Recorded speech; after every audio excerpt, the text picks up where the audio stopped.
Hello, my friends. 3 weeks ago, almost 4 now, a patient of mine fell from the top of his roof of his house. So he was very heavily injured. He had multiple complicated fractures of the right hemipelvis. And I went there immediately. I found his right lower limb was lying in exorotation. So the first thing I was thinking of was a fracture of the column femoris, of the neck of the femur, which was not there. So it was a real comminutive fracture of the pelvis, very complicated, so many different fragments. So he was hospitalized. They did an external fixation. In a second time, a few days later, they operated him with the osteosynthesis to replace the different bone fragments in the sacrum and in the os ilium, also in the ischiopubic branch. And then he was sent home after, I think, 8 or 9 days.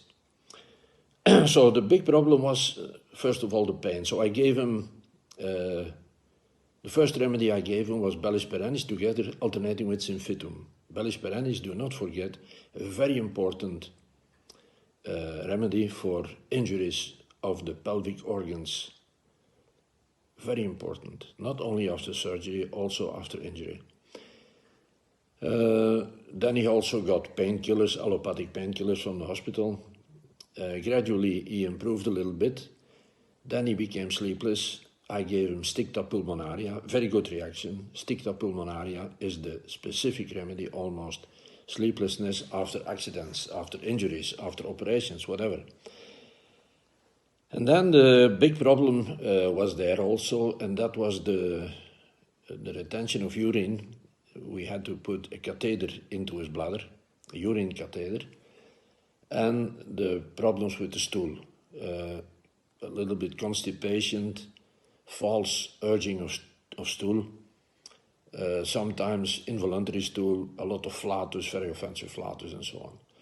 So then I thought by myself, he is a little bit in convalescence now. Next week he has to go back to the university to see what orthopedics can do, and also to look at his bladder especially, because he still is not possible to urinate on his own. So he needs continuously the urine catheter.